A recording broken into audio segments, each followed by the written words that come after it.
हमारा उत्तर प्रदेश आज पूरे देश में बहुत महत्वपूर्ण रूप में देखा जा रहा है। इसकी चर्चाएं बहुत है, जहां देखो न्यूज पर देखो, सोशल मीडिया पर देखो, इंस्टा पे देखो, ट्वीट पर देखो, कहीं भी देखो तो यूपी नजर आपको आ जाएगा। इन सबको सुरक्षित रखने की गारंटी अगर कोई देता है तो हमारा सनातन धर्म देता है। हत्या मामले में, रेप मामले में, इनकाउंटर मामले में जितने सारे अपराध, ऐसा लगता है कि सारे अपराध सिर्फ और सिर्फ उत्तर प्रदेश में हो रहे हैं इस टाइम पे। और बात तो यहाँ तक हो रही कि यहाँ पर लोगों की जात देखकर उन पे इनकाउंटर और पैरों पर गोली चलाई जा रही है। अगर देखा जाए तो पिछले 10 सालों में 207 से अधिक अपराधी पुलिस की गोली लगने से मारे गए हैं। योगी जानते हैं लॉ एंड ऑर्डर ही वो मास्टर की है।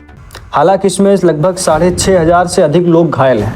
अब सोचने वाली बात यह है, बहुत बड़ी बात यह नहीं कि कितने लोग मारे गए, सबसे बड़ी बात यह है कि कहीं इसमें कुछ फेक इनकाउंटर तो नहीं हुए। अब राहुल गांधी के बयान देखते हैं। भाजपा शासित राज्यों में कानून और संविधान की धज्जियां उड़ाई जा रही है। जिनको संविधान और कानून की जिम्मेदारी मिली थी वही उसकी जिम्मेदारियों को नाखोर कर रहे हैं। सुल्तानपुर में हुए मंगेश यादव के इनकाउंटर के बाद यह साबित हो गया कि भाजपा रूल ऑफ लॉ पर कभी विश्वास नहीं करती। मंगेश के परिवार के आंसू पूरे देश में सभी को सुनाई दे रहे हैं, पर भाजपा के जो लीडर हैं, हमारे देश का जो कानून है, वो कैसे इस पे क्या कर रहा है, ये सोचने वाली बात है।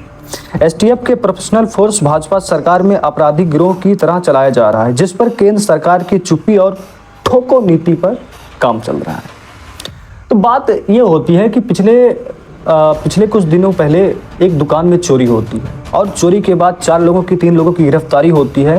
गिरफ्तारी करने के बाद वहां पर 4 लोगों में से 3 के पैरों पर शायद गोली मारी जाती है और एक को डायरेक्टली इनकाउंटर करके खत्म कर दिया जाता है। अब सोचने वाली बात यह है कि जब चारों एक ही चोरी में थे तो चारों का हक बराबर हुआ। भाई जिसने भी चोरी किया चारों ने मिलकर चोरी किया ना, तो फिर चारों को सजा बराबर मिलनी थी।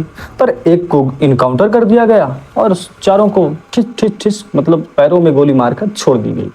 ऐसा इंसाफ है ये। और रही बात, सरकार बात करती है कि हमारे देश में कानून व्यवस्था इतनी सही है, हमारे देश में गुंडा तो अब ठेला लगाकर सब्जियां बेच रहे हैं, आम तोल रहे हैं।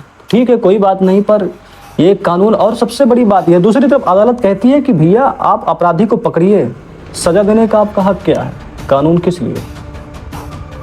भाजपा सरकार में तो आपने देखा होगा कि जब भी कोई अपराधी पकड़ा जाता है तो कुछ हो ना हो पर उसके घर पे कार्रवाई जरूर हो जाती, बुलडोजर जरूर पहुंच जाता है। पिछले कुछ दिनों से अखिलेश यादव, पूरी जितने विपक्ष के लोग हैं, सभी लोग सोशल मीडिया पे ये लिख रहे हैं कि इनका जो ये मंगेश यादव का जो इनकाउंटर हुआ, इसमें ज़्यादातर फेक न्यूज़ आ रही है, यानी कि फेक इनकाउंटर हुआ इनका। और उनके घर वालों का भाई रो रो के बुरा हाल है। पर सरकार तो कहती डकैत मारा गया। कितनी सच्चाई है इसमें? और अगर इतनी सच्चाई होती तो इतने दिनों तक ये बातें ट्रोल नहीं होती मीडिया पर। ट्रोल हो रहे हैं, बीजेपी ट्रोल हो रहे हैं, सीएम साहब ट्रोल हो रहे हैं। सोचो जरा, हमारे देश में कानून, हमारा जो राज्य है उत्तर प्रदेश ऐसे नहीं फेमस है। कुछ तो बात है इसमें।